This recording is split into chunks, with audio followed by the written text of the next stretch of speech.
ಎಲ್ಲರಿಗೂ ನಮಸ್ಕಾರ. ಇವತ್ತು ನಾವು ಟೇಸ್ಟಿ ಹಾಗೂ ಹೆಲ್ದಿ ಆಗಿರುವಂಥ ಸ್ಯಾಂಡ್ವಿಚ್ ರೆಸಿಪಿನ ನೋಡ್ಕೊಳ್ಳೋಣ. ಒಂದು 10 ನಿಮಿಷ ಟೈಮ್ ಇದ್ದರೆ ಸಾಕು, ಈಸಿಯಾಗಿ ಸಾಯಂಕಾಲ ಮಕ್ಕಳು ಸ್ಕೂಲಿಂದ ಬಂದ ತಕ್ಷಣ ಈ ರೀತಿ ಸ್ಯಾಂಡ್ವಿಚ್ನ ಮಾಡಿಕೊಡ್ಬೋದು. ಇದರಲ್ಲಿ ಎಲ್ಲ ಥರದ ವೆಜಿಟೇಬಲ್ ಹಾಕಿರೋದ್ರಿಂದ ತುಂಬಾ ಹೆಲ್ದಿಯಾಗಿ ಈ ರೀತಿ ಸರ್ವ್ ಮಾಡ್ಕೋಬೋದು. ಸ್ಯಾಂಡ್ವಿಚ್ ಮಾಡ್ಕೊಳ್ಳೋಕ್ಕೆ ಇಲ್ಲಿ ನಾನು ಒಂದೆರಡು ಈರುಳ್ಳಿನ ಸಣ್ಣದಾಗಿ ಕಟ್ ಮಾಡಿ ಹಾಕೊತಿದ್ದೀನಿ. ಹಾಗೆ ಒಂದು ಕ್ಯಾಪ್ಸಿಕಮ್ನ ಕಟ್ ಮಾಡಿ ಹಾಕೊತಿದ್ದೀನಿ. ಹಾಗೆ ಕ್ಯಾರೆಟ್ ಹಾಗೆ ಕ್ಯಾಬೇಜ್ನ ಕೂಡ ಸೇರಿಸ್ಕೊತಿದ್ದೀನಿ. ನಿಮ್ಗೆ ಏನೇನು ವೆಜಿಟೇಬಲ್ಸ್ ಬೇಕೋ ಅದನ್ನು ಹಾಕೋಬೋದು. ಸೊ ಈ ರೀತಿ ಹಾಕ್ಕೊಂಡು ಇವಾಗ ಇದಕ್ಕೇನೆ 1 ಕಪ್ ಆಗೋಷ್ಟು ಮಯೋನೈಸ್ನ ಹಾಕೊತಿದ್ದೀನಿ.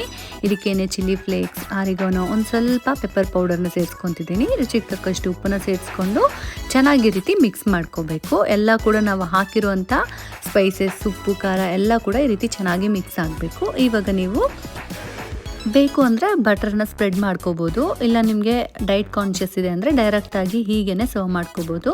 ವೈಟ್ ಬ್ರೆಡ್ ಬದಲಾಗಿ ನೀವು ಬ್ರೌನ್ ಬ್ರೆಡ್ ಕೂಡ ಯೂಸ್ ಮಾಡ್ಕೋಬೋದು. ಸೊ ಈ ರೀತಿ ಅರೇಂಜ್ ಮಾಡಿಕೊಂಡು ನೀವು ತವಾದಲ್ಲಿ ಫ್ರೈ ಮಾಡ್ಕೋಬೋದು. ಈ ರೀತಿ ಸ್ಯಾಂಡ್ವಿಚ್ ಮೇಕರಲ್ಲಿ ಕೂಡ ಮಾಡ್ಕೋಬೋದು. ನಾನಿಲ್ಲಿ ಬಟರ್ ಏನೂ ಅಪ್ಲೈ ಮಾಡ್ತಿಲ್ಲ. ನಿಮಗೆ ಬೇಕು ಅಂದರೆ ಬಟರ್ನ ಅಪ್ಲೈ ಮಾಡ್ಕೊಳ್ಳಿ, ಇನ್ನೂ ಸ್ವಲ್ಪ ಬ್ರೌನಿಶ್ ಆಗಿ ಬರುತ್ತೆ.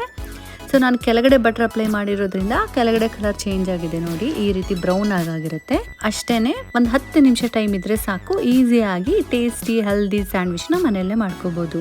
ಸೊ ಈ ರೆಸಿಪಿ ನಿಮ್ಗೆ ಇಷ್ಟ ಆಗಿದೆ ಅನ್ಕೊತಿದ್ದೀನಿ. ಇಷ್ಟ ಆದರೆ ಲೈಕ್ ಮಾಡಿ, ಶೇರ್ ಮಾಡಿ, ಸಬ್ಸ್ಕ್ರೈಬ್ ಆಗೋದು ಮರಿಬೇಡಿ. Thank you so much for watching. Bye bye.